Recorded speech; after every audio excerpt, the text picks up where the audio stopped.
Hey there, survivors. Thanks for tuning in to tonight's episode. If you're new here, please consider subscribing.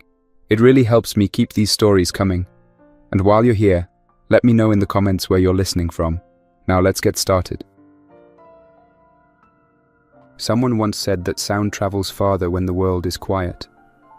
Out there, past the mountains and the dead cities, past the ruins of nations and the echo of what used to be, I like to think that someone, somewhere, is still listening.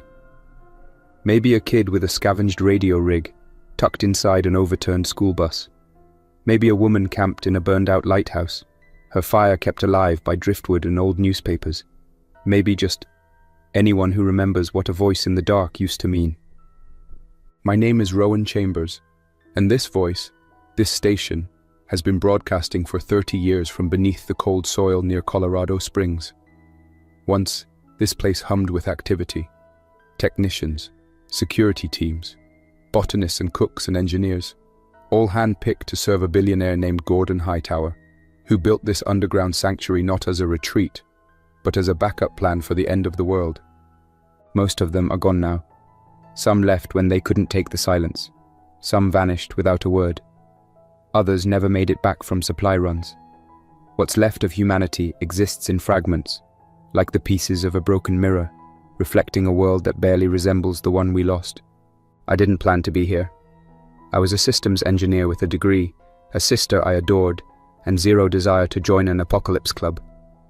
But Hightower paid well, and the work was clean. My sister Meredith came on later, as part of the greenhouse staff. We thought it would be a few months of easy money. Then the first wave hit. The spore swept through cities like smoke. The dead didn't just rise. They evolved, shifted, learned to wait, to blend in.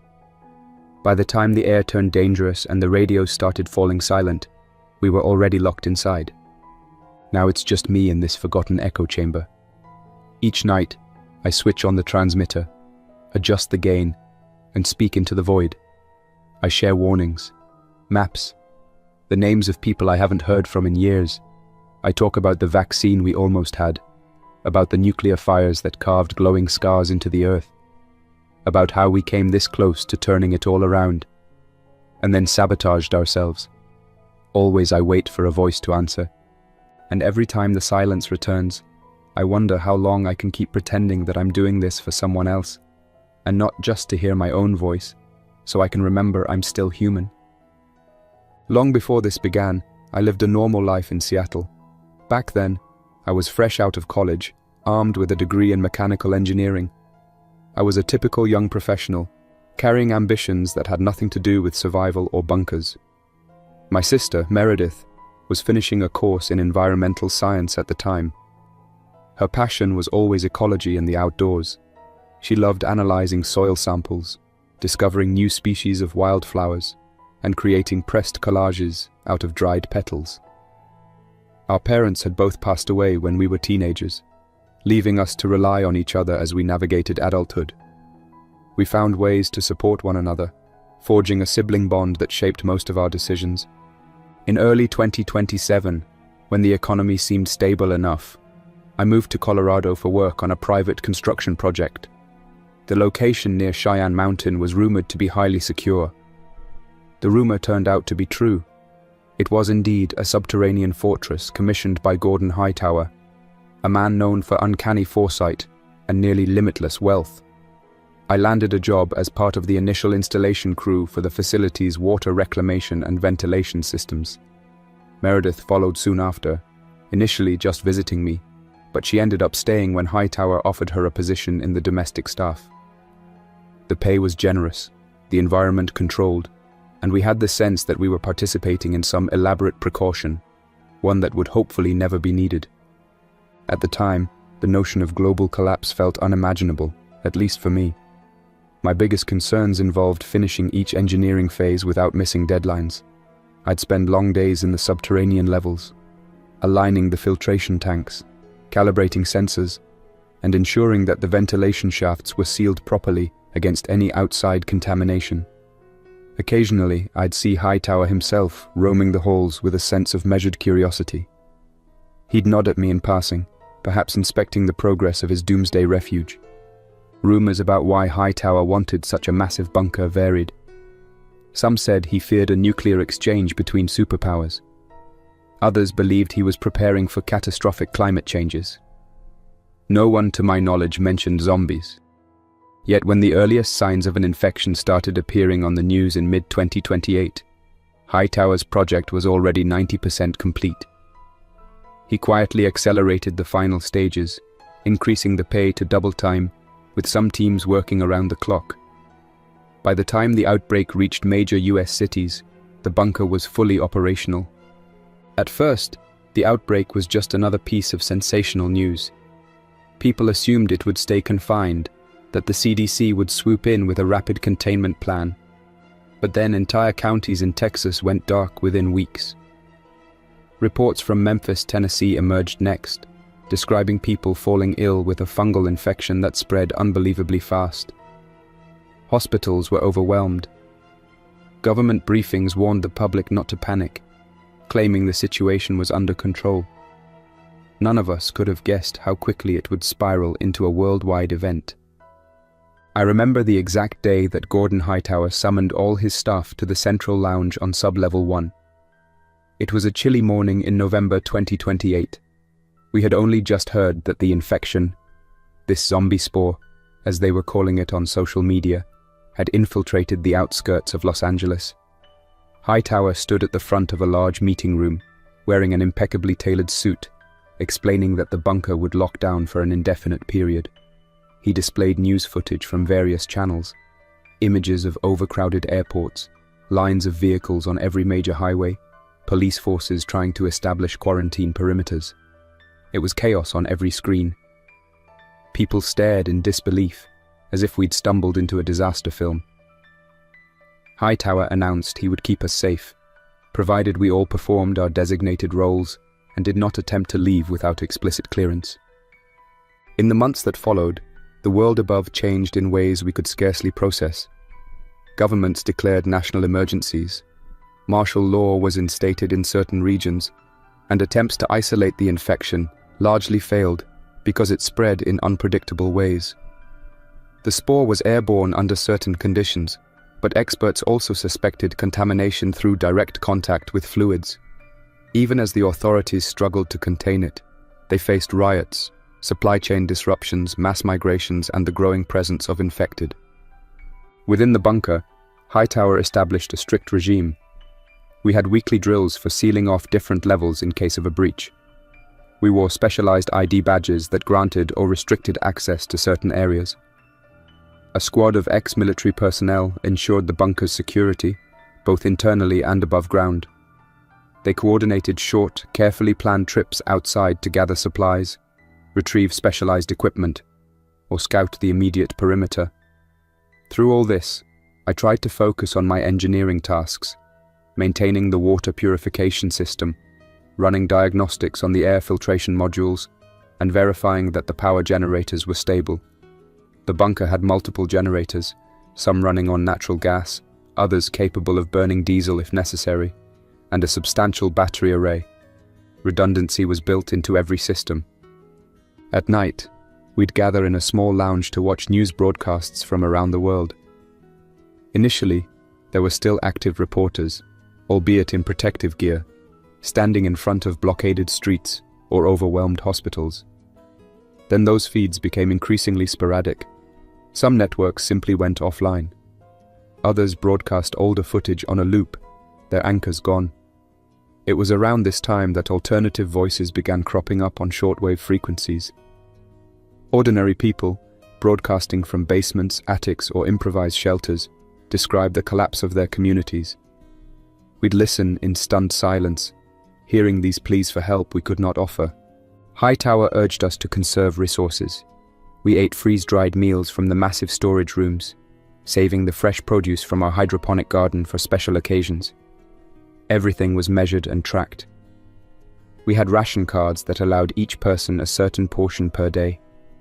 Morale was difficult to sustain, especially as the once spacious corridors began to feel claustrophobic. People stuck to their duties, but tensions simmered. Some staff members quietly questioned the ethics of staying locked away while the rest of the world tore itself apart. Others believed we were simply doing what was necessary to survive. I recall the first time I personally ventured above ground after the lockdown. The security team needed someone who understood the ventilation shafts to help clear debris near the main air intake. A powerful windstorm had torn through the property, scattering branches and ripping away protective covers. I accompanied a few guards, wearing protective overalls and a respirator. Stepping outside felt like entering another realm. The sky had a muddy tint, as if dust from distant fires hung in the air. Our estate, once immaculately landscaped, was littered with broken tree limbs. In the distance, Colorado Springs was entirely still. For a moment, I almost believed that the city might just be deserted. Then, through a pair of binoculars, I saw figures shuffling along the edge of what used to be a residential zone. The guards advised me not to look too long, so I refocused on clearing the air intake. That initial glimpse of the infected, half a dozen silhouettes drifting aimlessly, burned into my mind. They seemed unthinking, unfeeling, yet unstoppable in their single-minded presence. We managed the bunker operations well enough through the first year. Regular updates came from the White House and the CDC, often urging people to remain calm and follow quarantine guidelines. They insisted that a cure or at least a treatment was on the horizon. Yet by the following spring, those official bulletins had ceased. Only pockets of local leadership tried to maintain order, setting up safe zones or clean zones that lasted a few weeks at most before collapsing. Europe fared no better. I remember hearing a final broadcast from the BBC World Service, describing how infected mobs had overwhelmed the security cordon around London. The anchor's voice cut off mid-sentence, replaced by static. Inside the bunker, a certain grim acceptance set in. Hightower, wanting to speed up a solution, assembled a team of infectious disease experts and microbiologists. He placed them in a dedicated lab 2 levels below the main living quarters. They had spore samples kept in negative pressure chambers, painstakingly studying how the fungus attacked the human nervous system. Meredith was assigned to assist them occasionally, sterilizing their equipment, cleaning the lab surfaces. The researchers were guarded in their optimism, but every few weeks they'd announce modest progress. I overheard rumors that they were close to formulating a prototype inhibitor, something that, if delivered early, might prevent new infections from taking hold. The potential for a vaccine glimmered like a distant beacon of hope. Over time, the outside transmissions turned darker. Survivors spoke of enclaves forming around certain well-defended locations. We heard tales of a large group near Flagstaff that had sealed off a canyon and fortified it with makeshift walls. They broadcast instructions for other survivors, encouraging them to join. Then, abruptly, their station went silent. Another group claimed to operate out of the Rocky Mountains, using the high altitude to their advantage, but they too vanished from the airwaves within months. Rumors of cannibalistic raiders started circulating. The subject was delicate. Few people dared to admit that the resource shortage had driven them to such extremes, but the anecdotes persisted. Individuals described traveling families that were lured into safe-looking shelters, only to discover they'd stumbled into the lair of people with no other source of sustenance. Hightower's scientists pushed forward, driven by these horrifying stories. They believed that the pressure of a worldwide catastrophe could be channeled into medical breakthroughs, that necessity was the mother of invention. The scale of their ambition was impressive, but eventually it became clear that the environment itself was against them. The spore was more adaptable than they realized. They'd tweak a chemical compound, only to discover that the fungus mutated in response. The early prototypes of their inhibitor turned out to have side effects that were nearly as unsettling as the infection itself, causing neurological disturbances in lab animals that mirrored the aggression of the infected. Even so, they persevered. By the 3rd year underground, the number of people in the bunker began to dwindle. Some left, convinced they could survive more comfortably by joining existing enclaves or forging their own path. A few discovered family members who were still alive on the outside and felt obliged to reunite with them. Not everyone made it back. We'd see small search parties depart, only to return with fewer members, or sometimes not at all. The security detail that accompanied them did its best, but the infected were relentless, and the surface world offered little safety. At one point, a staff member named Isaac took it upon himself to explore Colorado Springs, hoping to confirm rumors that parts of the city center had been retaken by a local militia. He carried a battered radio, promising to check in daily. For a while he did. He described finding a few survivors holed up in a library near East Pikes Peak Avenue, living off old canned goods. Then one evening, his updates stopped. Days passed with no word.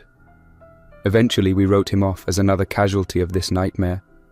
Meanwhile, inside the bunker, routine tasks offered structure. Every morning, we performed system checks on water recycling, greenhouse operations, and generator fuel levels. The greenhouse had a modest yield: lettuce, tomatoes, peppers, and some herbs. We never produced enough for lavish meals, but it supplemented our stored supplies with essential nutrients. Meredith grew adept at handling the delicate chemistry of hydroponic solutions, ensuring our plants stayed healthy. She recorded observations in a thick notebook, noting changes in leaf coloration or signs of nutrient deficiencies. Her diligence likely staved off scurvy and other nutritional problems that might have plagued us. The psychological weight of living underground was tremendous. People coped in various ways. Some maintained exercise routines in the small gym on sub-level 2. Others read books from Hightower's extensive library, losing themselves in fiction that recalled a time before the infection. A few found solace in the chapel-like room near the back of the facility, where they'd sit quietly, reflecting on whatever faith or beliefs they held. I often lost myself in the radio console, scanning frequencies for any signs of life.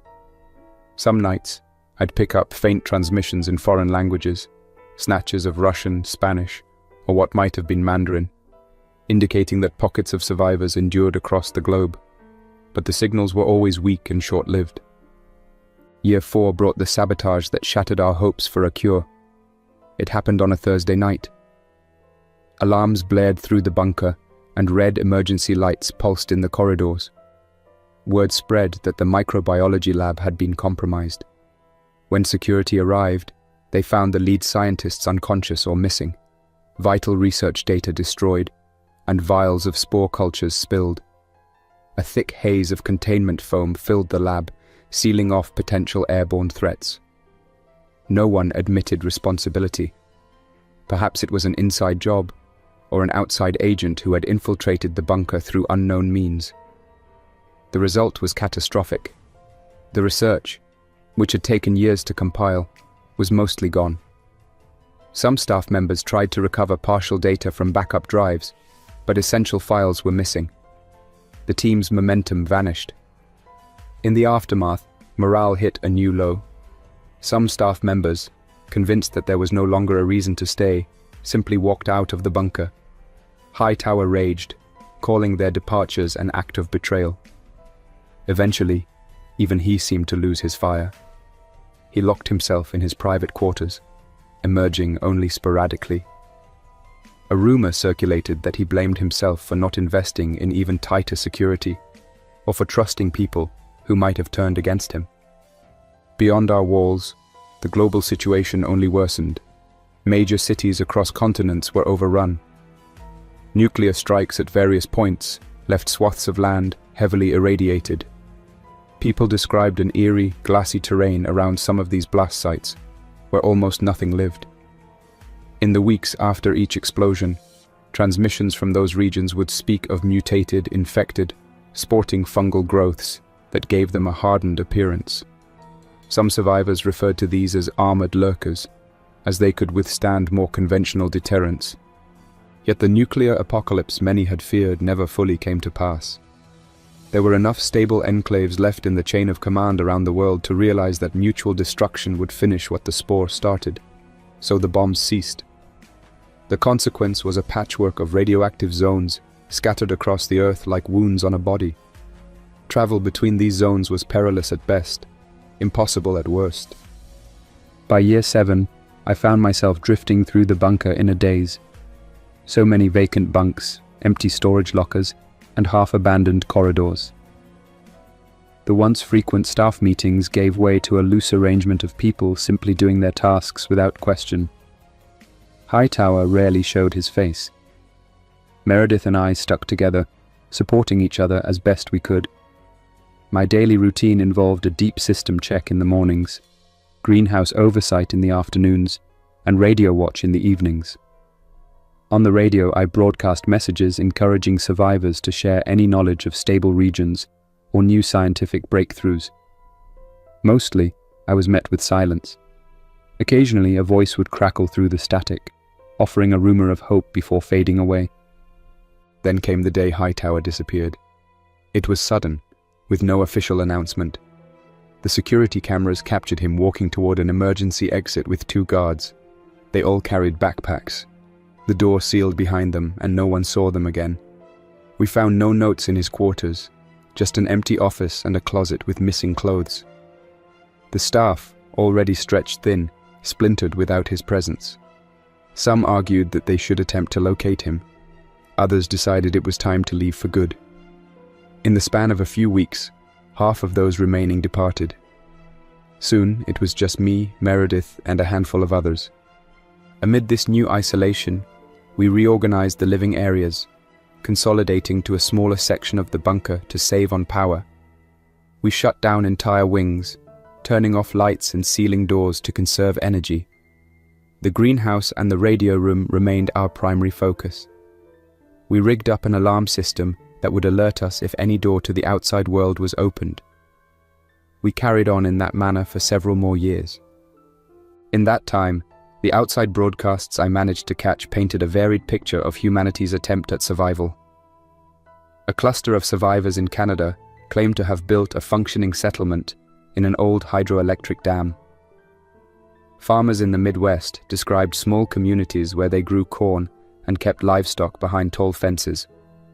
Rumors of cannibal tribes persisted, especially in areas where resources were scarce. People told stories about a group in the ruins of Chicago that systematically preyed on travelers. No official name was given, but they were described as an organized band that had taken over some of the high-rises and turned them into traps for unsuspecting wanderers. The infected, meanwhile, continued to roam. Decay did not appear to stop them completely, as the spore seemed to animate their bodies in ways that defied normal decomposition rates. Some gleaned that the infected might be feeding on the spore's own growth cycles, effectively preserving their forms. A few enclaves attempted to burn large swathes of infected, but each effort required significant resources and put survivors at risk of spore exposure through airborne ash. The problem always came back to the spore's resilience. Years 10 through 15 passed in a blur of monotony. Our bunker population dwindled further. People left for one reason or another, convinced that perhaps a better life waited outside. We'd see them off at the main hatch, handing over rations and any gear we could spare. Sometimes, we'd hear back from them via radio, describing small victories or tragedies. Eventually, those updates became less frequent until they stopped entirely. Day to day, my existence revolved around the mechanical hum of the generator, the drip of the water purification system, the faint glow of greenhouse lamps. Meredith and I found what comfort we could in each other's company, though we rarely spoke of the future. She poured her energy into perfecting crop yields, testing different hydroponic setups, trying to cultivate beans or microgreens to boost our dietary variety.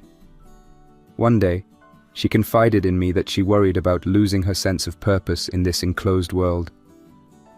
The isolation weighed on her. We'd take short walks through the bunker's upper corridors, sometimes shining flashlights into dusty rooms that once bustled with staff.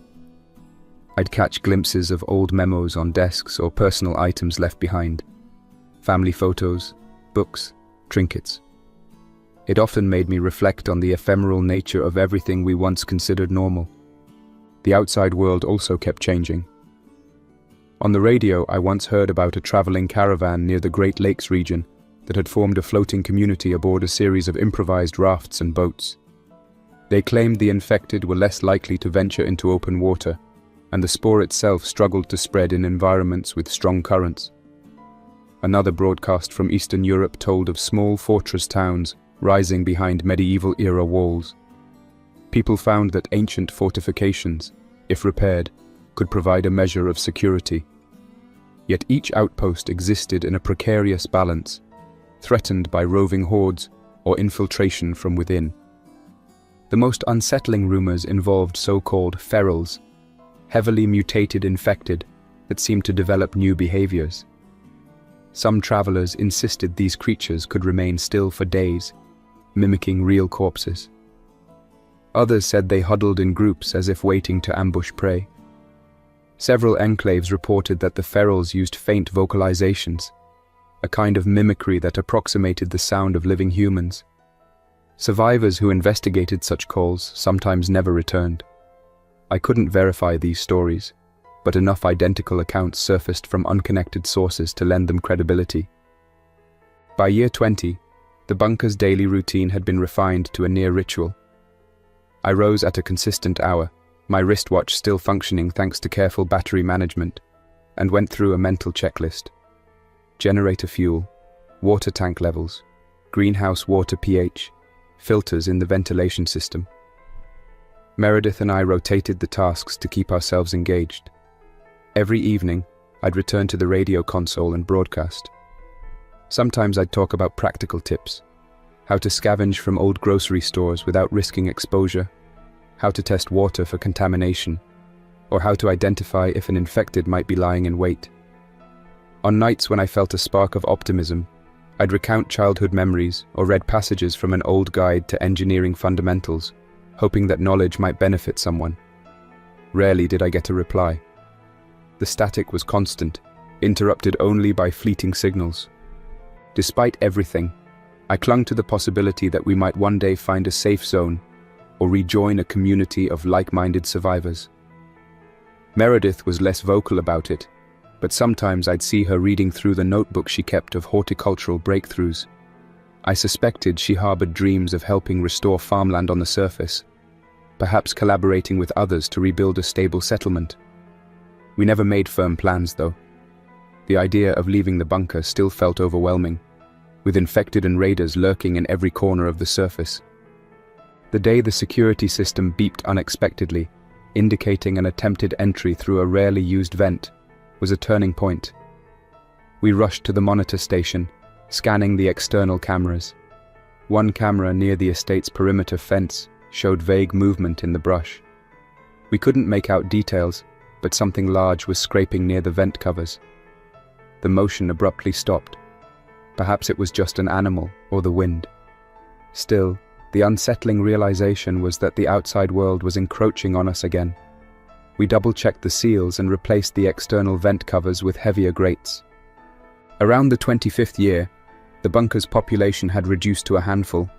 Me, Meredith, a radio operator named Nigel, who specialized in shortwave communication, and Fairbanks, one of the last remaining security officers.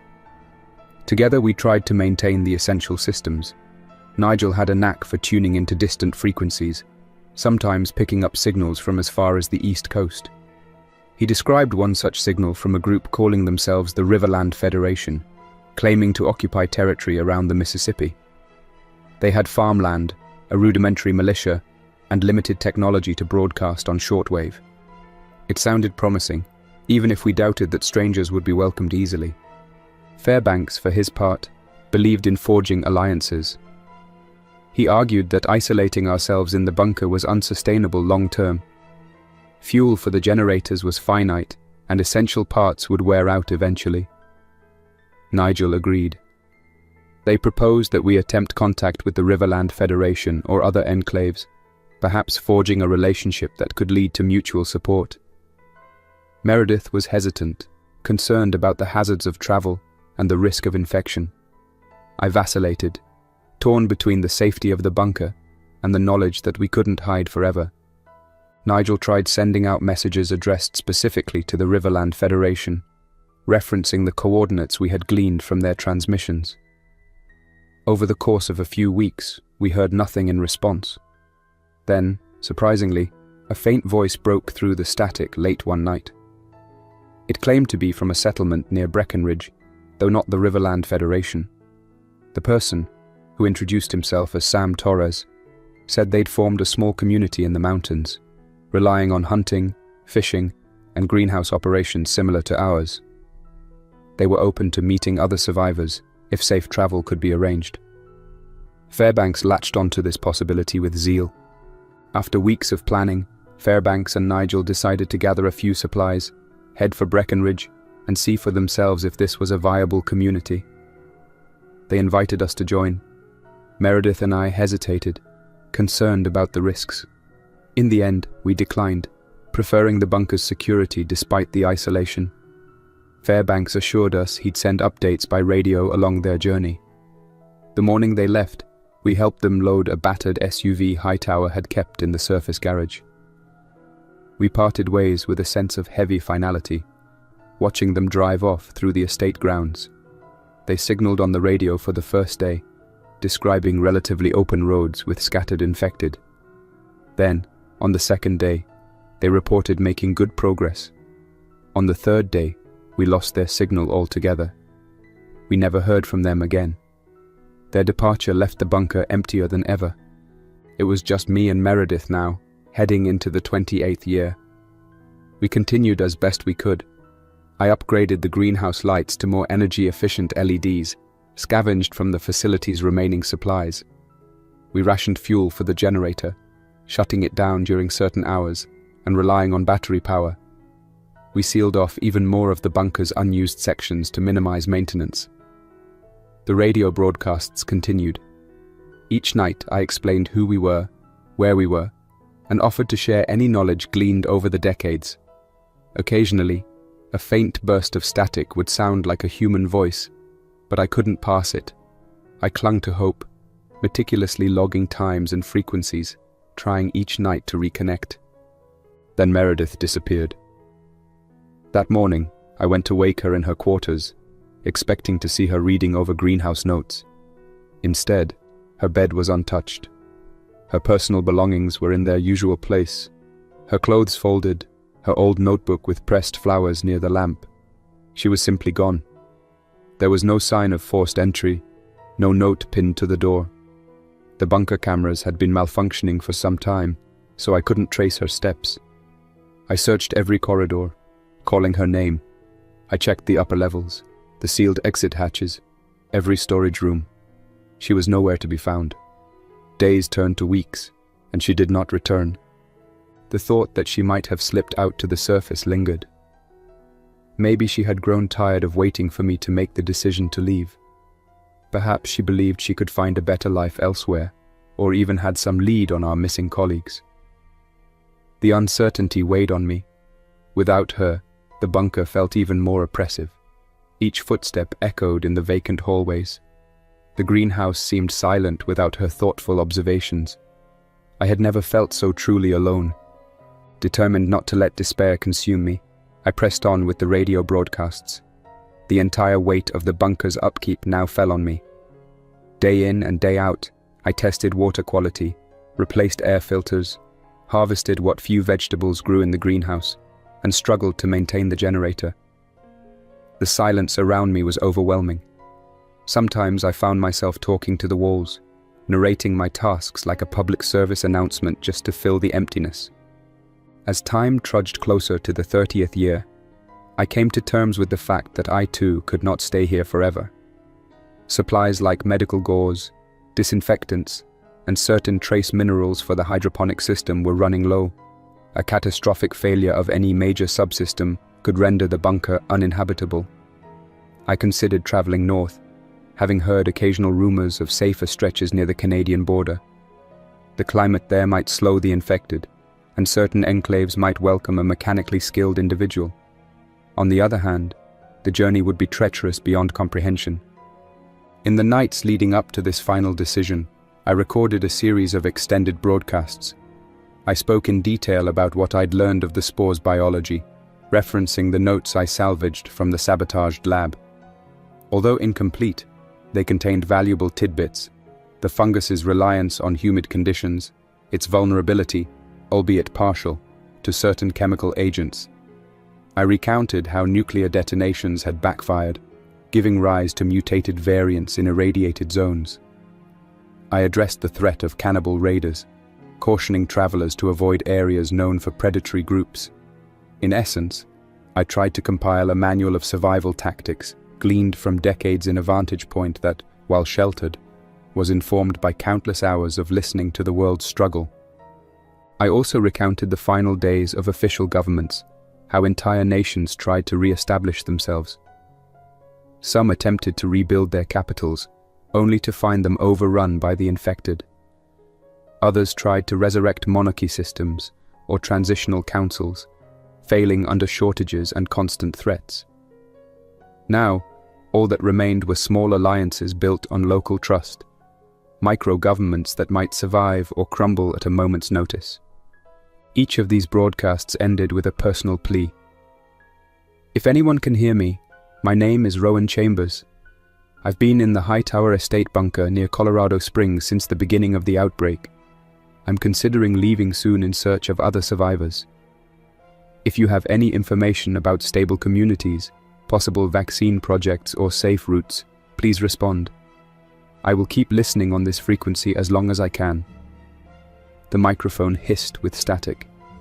I'd hold my breath, straining to detect any flicker of a response. Time after time, only silence returned. Finally, I resigned myself to the reality that I might not receive an answer. I spent weeks gathering a survival pack, a sturdy backpack, containers of purified water, freeze-dried meals, a compact shortwave radio, medical supplies, a multi-tool, and any other items that might prove vital. I even disassembled a small battery array to create a portable power bank for the radio.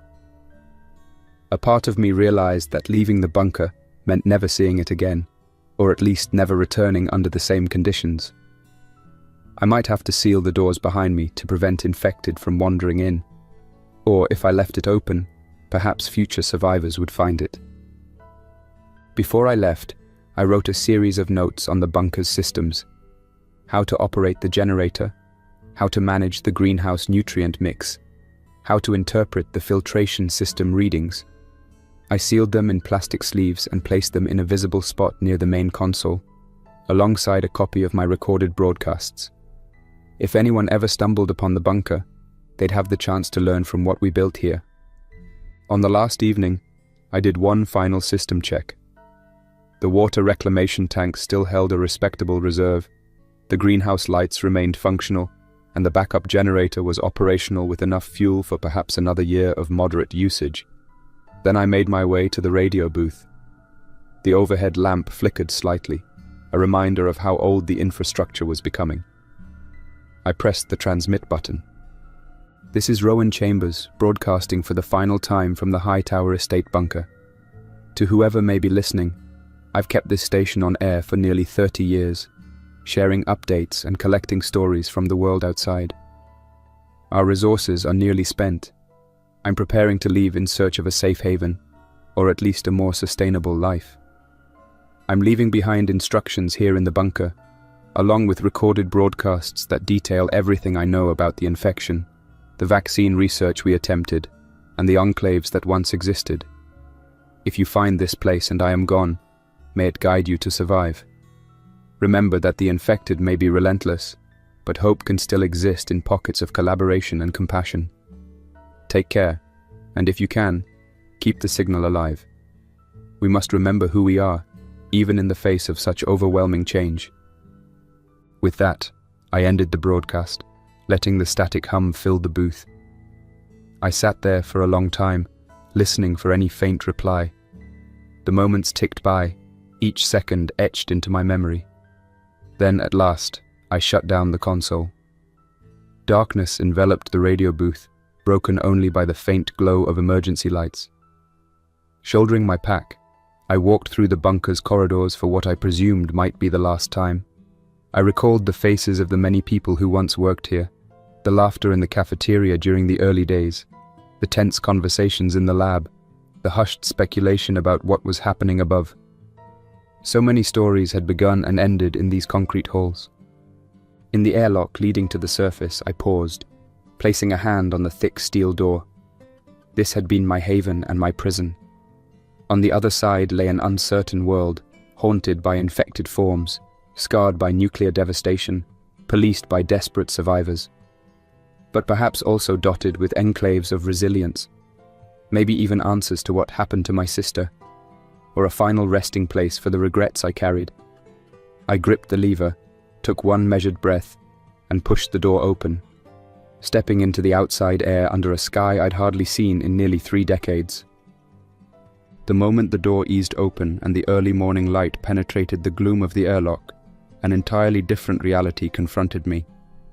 For nearly half my life, the bunker's filtered atmosphere and artificial lighting had defined my world. Now, a chill breeze carried scents I had almost forgotten: pine needles, damp earth, and something acrid that I couldn't immediately identify.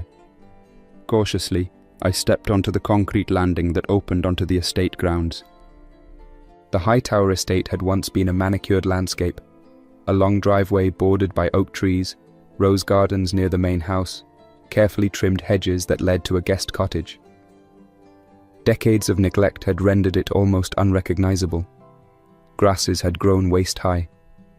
The oak trees, without pruning, had spread their branches wildly, some limbs broken off by storms. A half-collapsed gazebo lay shrouded in vines. I looked for signs of movement, but saw nothing immediately. No wildlife, no infected figures. All was silent except for the wind rustling leaves. I forced my legs to move, picking a path through the overgrowth, trying to remain vigilant. At the bunker's exit, I donned a protective hooded jacket, secured my respirator over my nose and mouth, and double-checked the filters, though I suspected that the spore wasn't as easily airborne in open spaces unless large numbers of infected were present. Still, caution felt necessary. The air smelled of decay, but not in an overpowering sense. More like the general mustiness of abandoned buildings, overlaid with the fragrance of wild plants. My objective that day was to reach the estate's perimeter fence. There, I'd inspect the surroundings and gauge the best route. The estate fence consisted of tall iron bars set in concrete footings, originally designed for privacy and security. Over the years, some sections had rusted or been damaged by falling trees. I recalled that the security staff had used a side gate near a dense patch of forest for their supply runs. That gate would likely be my best exit. As I crossed the yard, I saw the old fountain, once a grand centerpiece of the property. Now it was cracked and partially toppled. Vines crawled over the sculpted stone, reclaiming it for nature. The water that had once cascaded from bronze spouts was gone, replaced by muddy puddles. In the distance, I caught sight of a few shapes that might have been deer or elk. The local wildlife had probably flourished in the absence of human activity, but they scattered before I could take a closer look. When I approached the outer fence, unease welled up. The gate stood ajar, bent off its hinges. I hesitated, scanning the immediate surroundings for any sign of movement. Beyond the fence lay a narrow road once leading up to the mansion's entrance.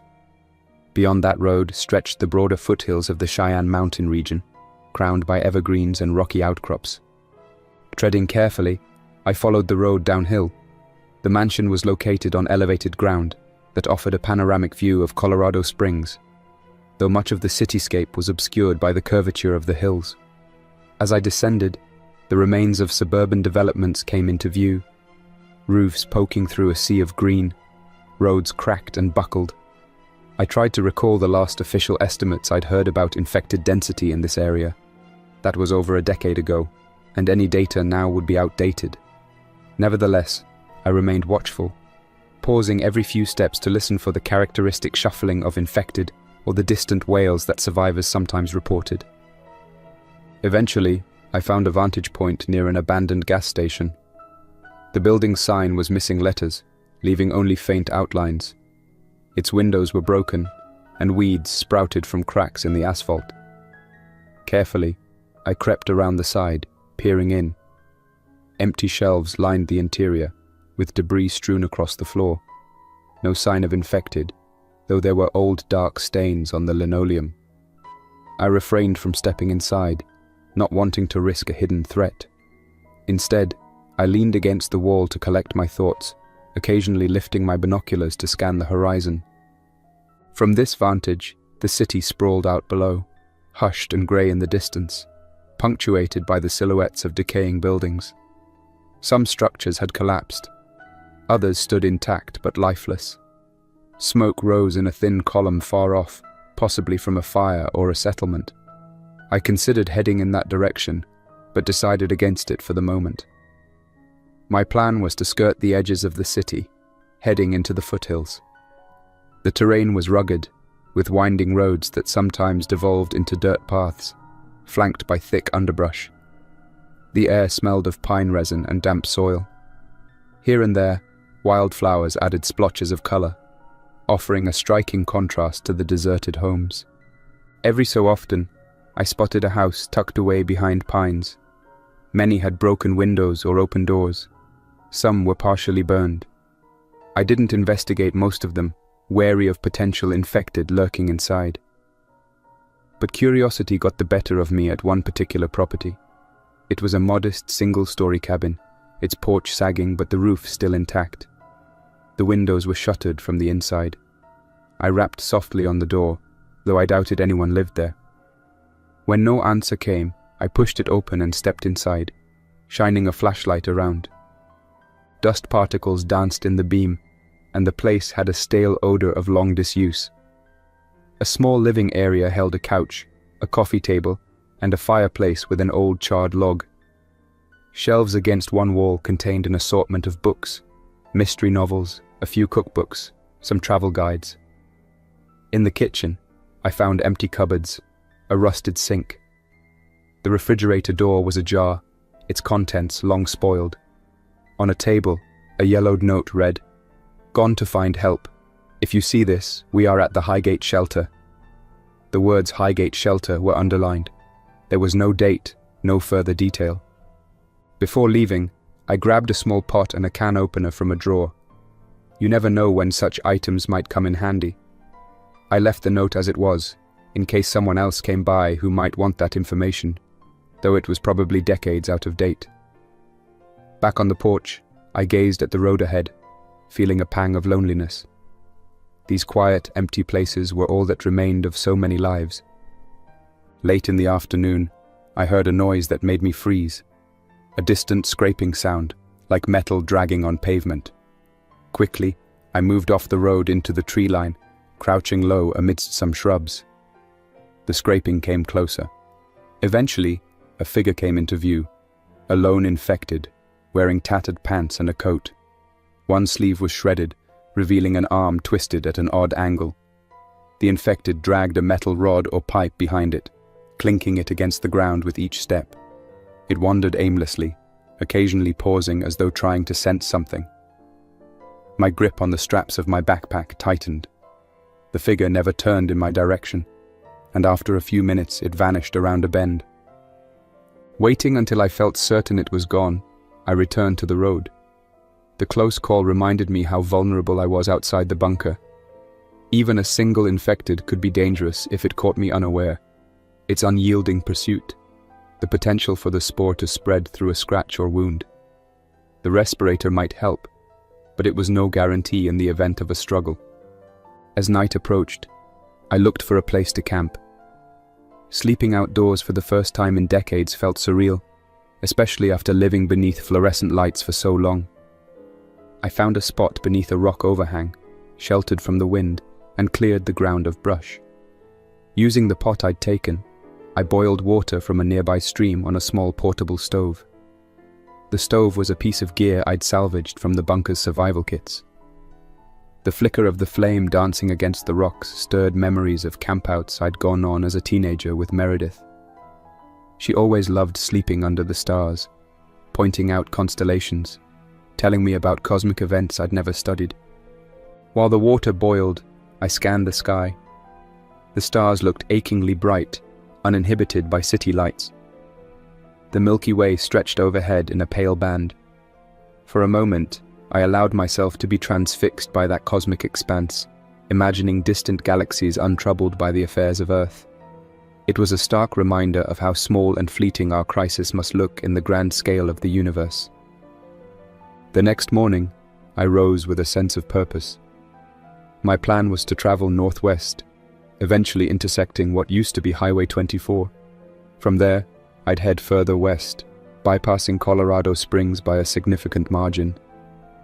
If I could reach the passes that led toward the towns deeper in the mountains, I might find enclaves, or at least safer terrain.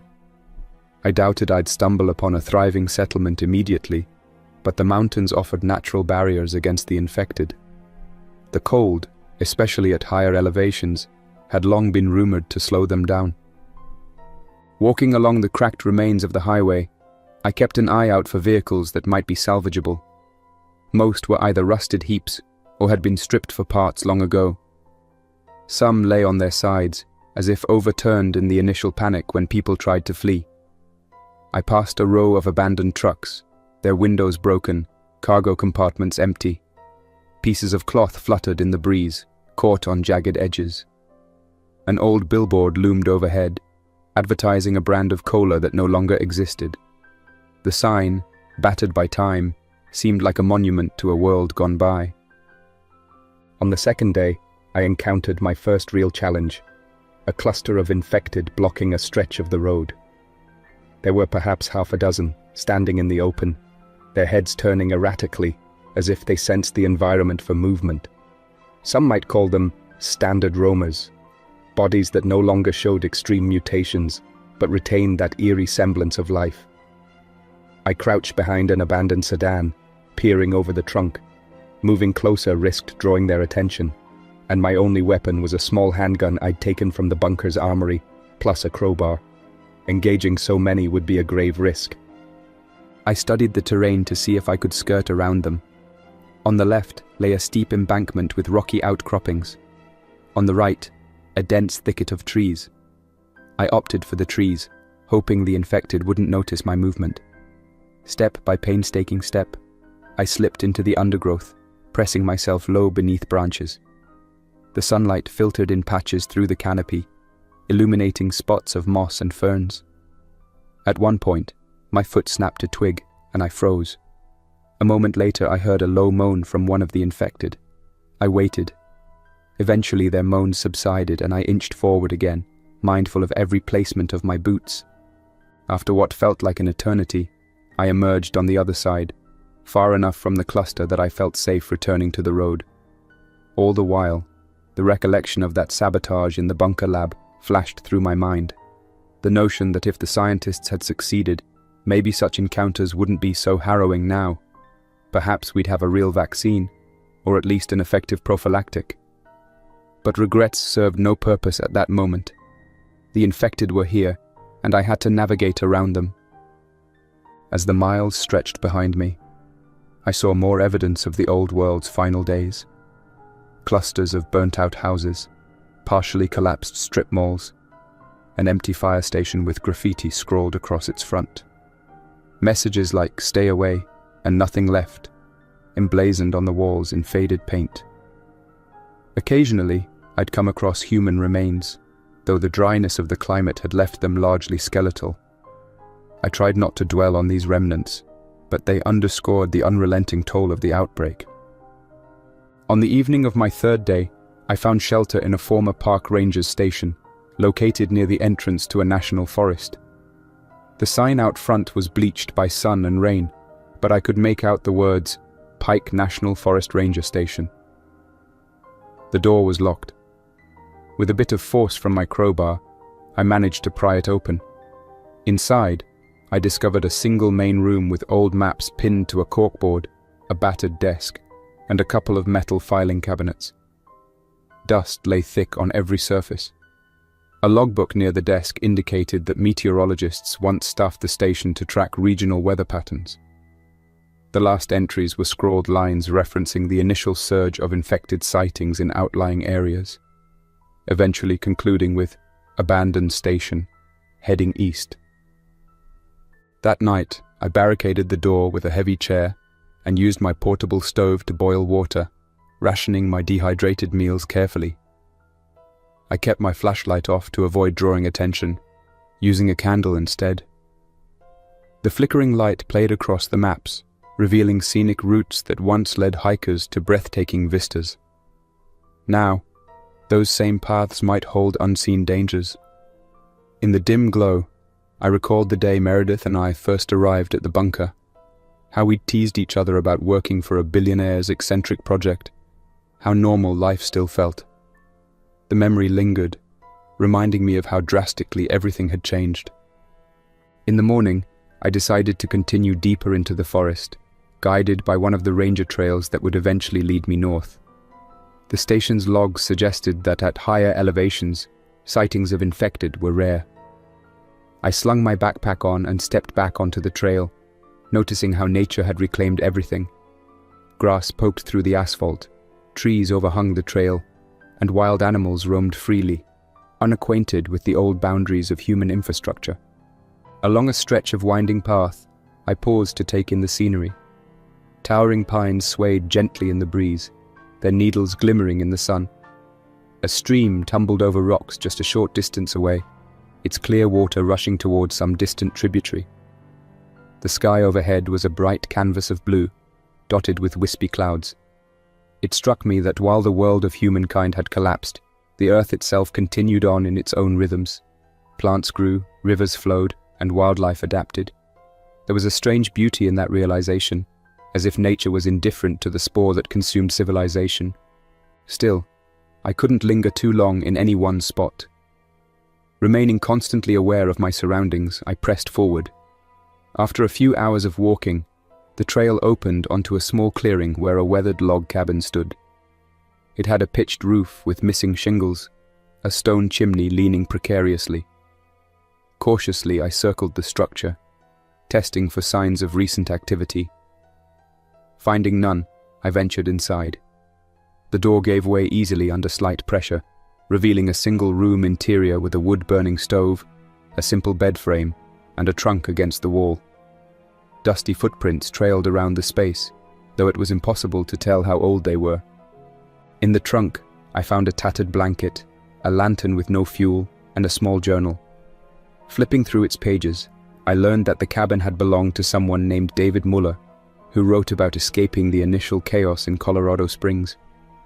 He mentioned waiting for a group of friends who never arrived. The entries trailed off abruptly after a mention of going on a hunting trip. It seemed he too had vanished into the forest at some point. An ache settled in my mind as I read his final words. I keep waiting for a reply on the radio, but the static is endless. Maybe tomorrow I'll head to the ridge and try the repeater station. There was no further entry. The discovery of David Muller's journal reminded me of the fragility of every life touched by this crisis. So many stories ended without resolution. Each abandoned home, each scribbled note, offered a glimpse into someone's desperate attempt to endure. I couldn't help but wonder if my own final chapter might be written in similar lines. That night, I stayed in the cabin, lighting a small fire in the stove with the scraps of old furniture. I kept my respirator within arm's reach, just in case, and I wrote my own reflections in a notebook I carried. If something happened to me, perhaps another traveler might find it one day. Continuing north, the terrain grew steeper. My progress slowed as I navigated switchbacks, some of which had eroded or collapsed. Occasionally, I encountered wildlife, a fox darting between the trees, a pair of hawks circling overhead. No infected crossed my path for several days, which I took as a hopeful sign. Yet the sense of isolation intensified. The bunker, for all its loneliness, at least offered the comfort of solid walls, electricity, and a regulated environment. Here, every night was uncertain, every noise a potential threat. On the 7th day since leaving the bunker, I spotted what appeared to be fresh footprints near a stream. They were boot prints, distinct enough to indicate recent passage, though I couldn't guess how many days old. They led along the bank, heading in the same general direction I was traveling. My attention sharpened. Here was evidence of another living person. Perhaps I'd find an ally or a traveler like myself. Cautiously, I followed the prints for nearly a mile, but then they diverged from my intended path. They cut sharply east, where the terrain dropped into a narrow valley. I debated whether to follow them further, but logic urged me to stay my course. I wasn't equipped for a potentially hostile encounter if these travelers turned out to be dangerous. Instead, I took a mental note of their direction and pressed on. On the 9th day, I discovered a vantage point that provided a sweeping view of a valley below. The forest canopy stretched like an endless carpet, with occasional gaps revealing old roads and the remains of small towns. Using my binoculars, I scanned the horizon. Far off, I noticed a thin plume of smoke rising from what might have been a clearing. It could be a campfire or a settlement. The potential for finding a community warred with the fear of stumbling into danger. In the end, curiosity and the need for human contact won out. I adjusted my route, descending the slopes carefully. By early evening, I was close enough to smell the faint tang of burning wood. No infected were in sight, and the forest grew quiet, as though bracing for nightfall. I approached with extreme caution, weaving between trees until I saw a small encampment. 3 rudimentary shelters made of wood and tarp stood around a fire pit. 2 people sat near the fire, their backs turned to me. A third figure rummaged in a makeshift storage area. My composure wavered, but I forced myself to remain calm. My respirator was in place, though I considered removing it to appear less threatening. Then I reasoned that they might also be wary of infection. After lingering in the shadows for a moment, I decided to reveal myself. I stepped forward, arms slightly raised to show I meant no harm.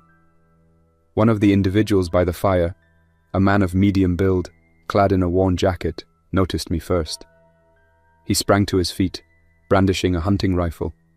The other person, a woman with a ponytail, also grabbed a weapon, some type of makeshift spear. The figure rummaging in the storage area turned out to be an older man who glanced over, eyes wide. Careful to keep my voice level, I addressed them. I'm not infected. I was traveling from a bunker near Colorado Springs. I saw your smoke and wanted to see if you'd be willing to talk. The man lowered his rifle slightly, but not entirely. The woman shifted her stance, eyeing me from head to toe, taking in my gear. The older man stepped forward. "We don't want trouble," he said in a hoarse voice. I shook my head. "Neither do I. My name is Rowan." They exchanged glances. Finally, the older man nodded for me to approach.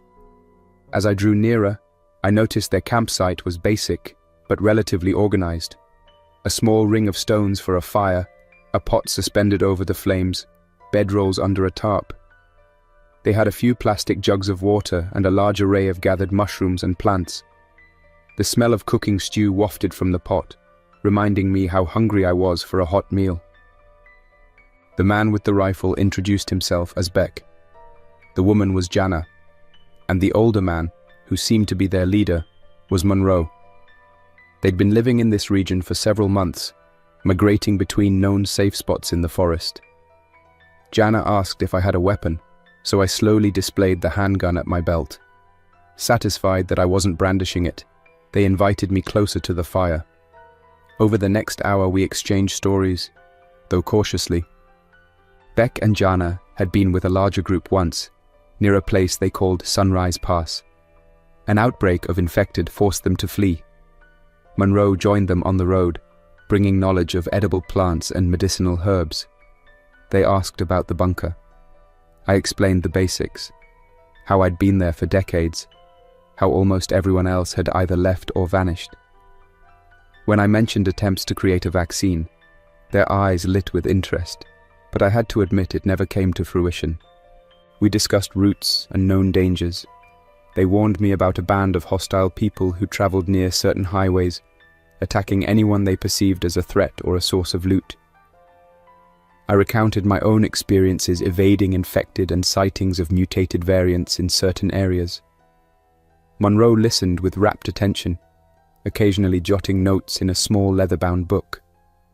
He claimed he was compiling a guide for future travelers. At some point, Jana tested the radio equipment in my pack, curious about its range. We couldn't pick up much beyond static, Beck mentioned that they had once received a faint signal from a settlement further north, across the state line, but it was too garbled to identify. For a moment, I felt the old spark of hope reminiscent of my bunker broadcasts. Maybe we weren't alone. Maybe other enclaves were forming. Night fell, and they offered me a spot by the fire. I kept my respirator partially on, lifting it occasionally to speak or sip water. Jana seemed puzzled by it, so I explained that I was being cautious about spore inhalation, especially around unknown individuals. She and Beck showed no visible signs of infection, and they insisted they had been tested with older field kits. Still, one could never be certain. I slept fitfully, half expecting either infected or betrayal from my new acquaintances. Dawn arrived without incident. Monroe was up early, quietly tending the fire and flipping through his notebook. He offered me a cup of warm water heated over the coals. I gratefully accepted, letting the warmth steady my nerves. We had a brief conversation about next steps. They planned to head west toward a place Monroe believed might have a water source suitable for permanent settlement. I told them I was moving north, possibly toward rumored enclaves or open terrain near the Canadian border. Beck hesitated, then asked if I'd like to join them. Jana nodded, suggesting that there was strength in numbers. The idea was tempting. After all, traveling alone was risky. Yet I sensed that my path lay elsewhere, and I wasn't sure if I was ready to commit to their plan. Politely, I declined, explaining that I had leads of my own to follow. They seemed disappointed but understanding. Monroe gave me a single page from his notebook, which contained a hand-drawn map marking potential safe spots in the region: mountain cabins, old rangers' stations, and water sources. I thanked him, folding it carefully and tucking it away. We parted ways that morning. A brief camaraderie had formed, though we were ultimately strangers with different destinations. The encounter reminded me that not all survivors had resorted to violence or cruelty. Some still sought community, alliances, a future that transcended simple day-to-day survival. Perhaps if I failed to find any better path, I might circle back and look for them. But for now, I kept heading north, guided by the faint hope of discovering a more established settlement. Days blurred together as I navigated the forest and mountainous terrain. Sometimes I found trails or remnants of old logging roads. Other times, I had to bushwhack through dense undergrowth. I rationed my supplies carefully, supplementing them by foraging edible plants and mushrooms. At times, the terrain grew dangerous, with steep slopes and loose rock, forcing me to detour around obstacles. One afternoon, as I emerged from a grove of pines, I stumbled onto an old weather station perched on a ridge. It had a small metal tower rising above a squat concrete building. The building's door was sealed with a sturdy lock that looked untouched for years. After some effort, I broke the lock, stepping into a musty interior filled with gauges, monitors, and battered electronics. Dust coated every surface. A logbook near a desk indicated that meteorologists once staffed the station, referencing records that ended around 2029. I poked around, discovering a back room with a small cot and a supply cabinet. In the cabinet were freeze-dried meals, presumably left by the researchers. Though past their printed expiration dates, such rations might still be edible. I tested one, a simple stew mix, by cooking it on my stove. The flavor was bland, but it didn't seem spoiled. Grateful for the boost to my provisions, I took as many pouches as I could carry, leaving some for potential future travelers. Outside, the station's tower offered a vantage over the surrounding peaks. Carefully I climbed the ladder, mindful of rusted bolts. The wind intensified as I reached the top platform, and from there I marveled at the expansive view. Pine-covered mountains rolled away to the horizon, interspersed with deep valleys. Far to the west, I glimpsed an open plain that might have once been farmland. I tried to imagine where the infected might congregate, but from this height, all looked peaceful, timeless. While descending, an old satellite dish attached to the tower caught my attention. The cables led inside the building. If the station had a power source, maybe the dish could be repurposed to send or receive signals. Intrigued, I spent the rest of the afternoon searching for a generator or any backup system. All I found were rusted components and a single solar panel on the roof, cracked and presumably non-functional. A pity. If I had the right parts, maybe I could have restored it. As it was, I lacked the equipment. Eventually, I departed the weather station, continuing my journey. The next few days passed with relative calm. I managed to avoid any direct encounters with infected, though I occasionally saw footprints or heard distant moaning that made me detour. Once, I found an overturned truck on a narrow road, partially blocking the path. It looked as if it had careened off the mountainside, possibly decades ago. Bones littered the cab, along with tattered clothing. The spore's unmistakable greyish residue clung to the seats, a grim reminder of how swiftly life had ended for many. My thoughts drifted often to Meredith, imagining where she might be now. Could she have travelled a similar path, seeking mountain shelter? Or had she gone in an entirely different direction? Perhaps she had found an enclave or fallen victim to the harshness of the outside. The not knowing was its own kind of torment. I tried to keep her memory alive by pressing forward, telling myself that the only way to honour our shared past was to do something meaningful with the days I had left. Around day 15, I reached a wide valley that, according to an old sign, encompassed a recreational area with campgrounds and a small lake. The sign was riddled with bullet holes, a testament to past conflicts. The lake sparkled in the sunlight, unusually clear. A few cabins dotted the shore, each separated by swathes of pine forest. Eager for a real rest, I decided to investigate one of these cabins for potential shelter. The first cabin I approached was locked tight, but I peered through a window to see that the interior had been ransacked. Furniture was overturned, supplies presumably looted long ago. The second cabin's door was slightly ajar. Inside, it appeared mostly intact. A living area with a fireplace, a small kitchenette, and a single bedroom. Leaves had blown in through a broken window, collecting in piles against the walls. The place smelled stale but not rotted. Checking each corner, I found no immediate threat. The kitchen cupboards were empty, save for a few old canned goods that had rusted beyond use. A closet held some fishing gear, rods, hooks, lines, and a tackle box. This piqued my interest. Perhaps I could fish in the lake, adding protein to my dwindling supply of rations. Carefully, I carried the gear outside, where I found a small rowboat half submerged by the shore. Over the next hour, I managed to haul it onto dry land and inspect the hull for damage. It was waterlogged, but I thought with some patching and drying it might be serviceable. Encouraged by the prospect, I spent the remainder of the afternoon repairing the rowboat.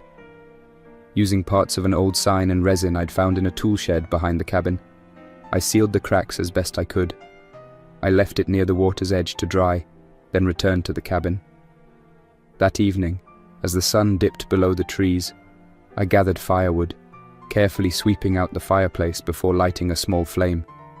The warmth and glow reminded me of the times I'd done the same in the bunker's rec room, though that fireplace was gas-powered. Sitting there in the flickering light, my thoughts roamed across the entire arc of the outbreak. Decades of living underground had shaped me into someone I barely recognized, someone whose primary concern was surviving day by day, rather than the big dreams I once held. But perhaps that was part of humanity's adaptation. Even in the face of unimaginable change, we find ways to keep going. I took out my notebook and documented the day's events, adding details about the lake, the boat, the fishing gear. If anyone found this place after me, perhaps it would serve as a useful record.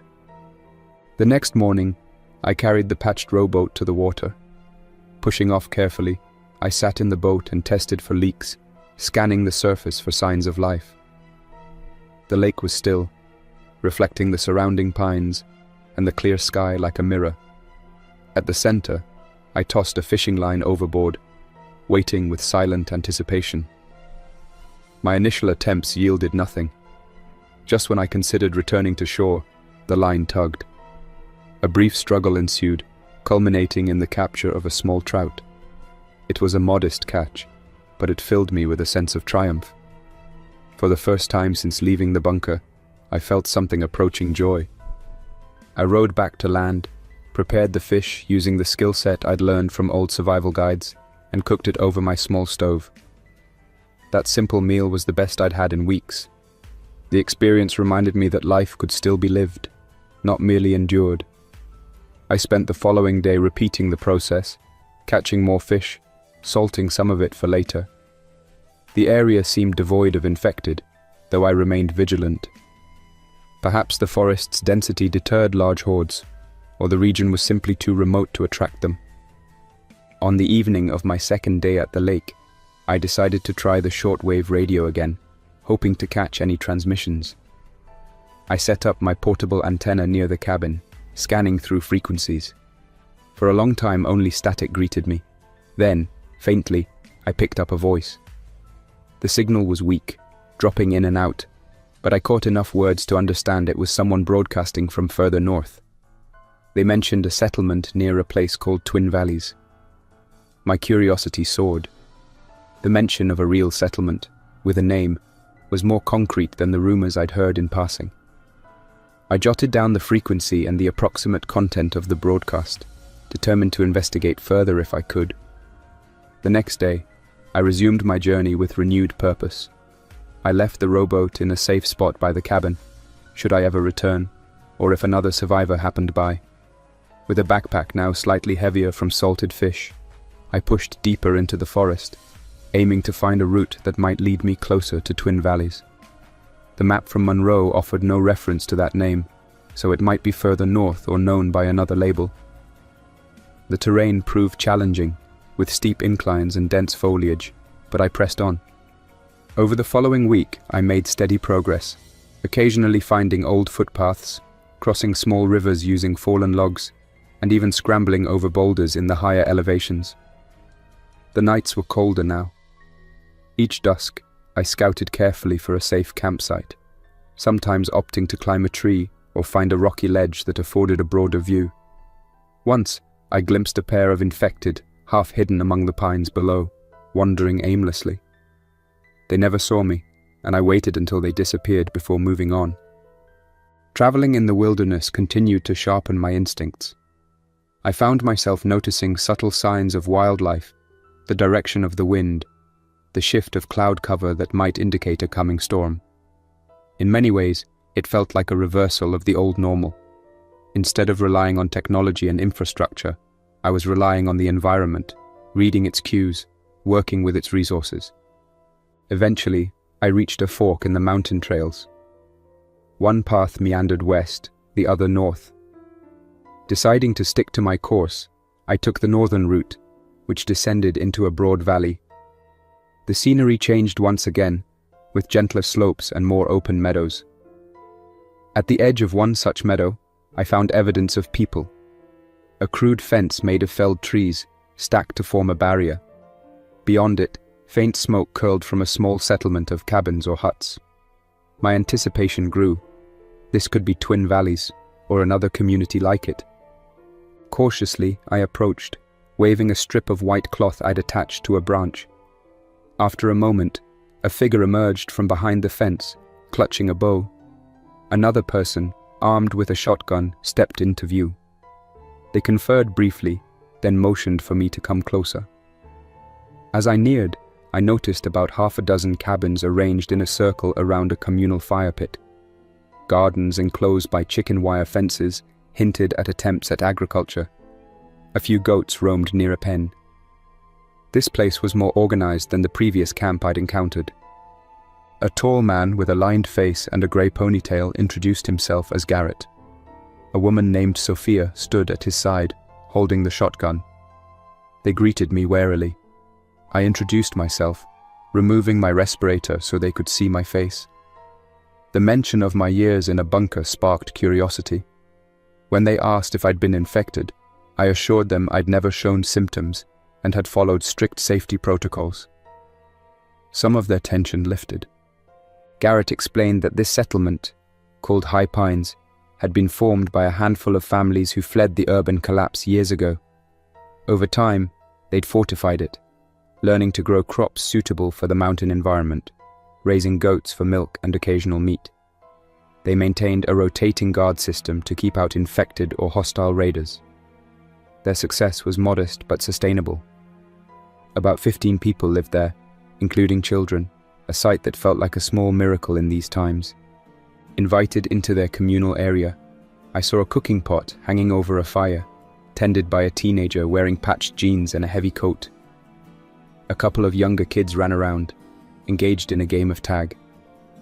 The presence of children underscored that some semblance of normal life could still exist in this world.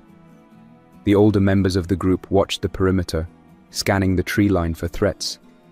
I felt a surge of cautious optimism. High Pines looked like a place of careful harmony, not cruelty or desperation. Sophia offered me a seat on a bench near the fire. She asked about the path I'd taken, and I recounted highlights of my journey. Several onlookers listened intently. A man named Ellis asked if I'd encountered large hordes of infected. I admitted I'd mostly seen scattered individuals or small clusters. Their expressions indicated that this area had experienced heavier waves in the past. Garrett confirmed that not long ago, a group of infected roamed through a nearby valley, but the settlement managed to fend them off by luring them into a gully lined with sharpened stakes. We conversed late into the evening. I explained my background in mechanical engineering and my role in the bunker. In turn, they shared the challenges of High Pines, limited medical supplies, the need to rotate farmland to prevent soil depletion, and the dangers of traveling to scavenge from ruined towns. They seemed intrigued by any knowledge I could share about alternative energy systems or water filtration. I offered to look at their homemade windmill, which they used to charge batteries for lighting. Over the next few days, I became an informal guest of High Pines. I fixed an issue with their windmill's rotor blades, adjusting the alignment to reduce friction. I inspected their water filtration setup, a simple charcoal and sand system fed by a nearby stream, and suggested ways to improve it. In return, they gave me a place to sleep in an unused cabin and provided me with fresh produce from their gardens. For the first time since leaving the bunker, I experienced something akin to community life. However, I remained aware of the settlement's limits. Garrett and the others were friendly enough, but also cautious. They had to weigh the risk that I might be a spy or that I'd bring infected down upon them. I respected their boundaries, not prying too deeply into their supply caches or personal histories. Occasionally, I caught them huddled in whispered discussions, casting glances in my direction. One evening, Garrett approached me by the communal fire. In a quiet tone, he acknowledged that while they appreciated my help, they were wary of letting an outsider remain indefinitely. I understood. The last thing I wanted was to upset a fragile balance. Secretly, I'd been weighing whether to stay anyway. As peaceful as High Pines seemed, it wasn't the end of my journey. My thoughts kept returning to that faint radio signal mentioning Twin Valleys, or the idea of traveling still farther north. We struck a compromise. I'd stay another week or so, helping them upgrade their infrastructure. After that, I'd continue my journey, though they said I'd be welcome to return if things didn't work out elsewhere. The next day, I replaced a broken gear in the windmill with a makeshift alternative, boosting efficiency. I also rigged a small battery bank to store surplus energy, so they could power a few LED lanterns if they ever acquired more advanced gear. During my stay, I observed their security protocols. At night, 2 guards patrolled the fence line in shifts. They used a series of coded whistles, believing that staying quiet was paramount. The fences around the settlement were reinforced with sharpened logs and barbed wire. They'd also built vantage points in the trees, where watchmen could spot infected or trespassers from a distance. Children in High Pines learned basic survival skills early on. One afternoon, I saw a girl who couldn't have been more than 10 skillfully snare a rabbit by the stream.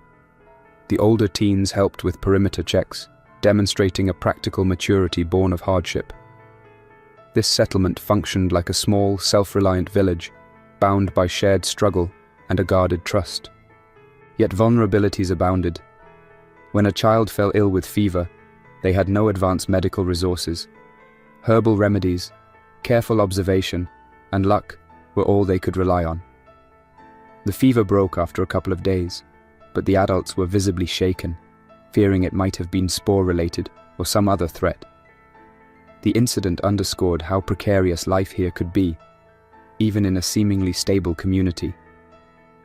At the end of the agreed week, I prepared to leave.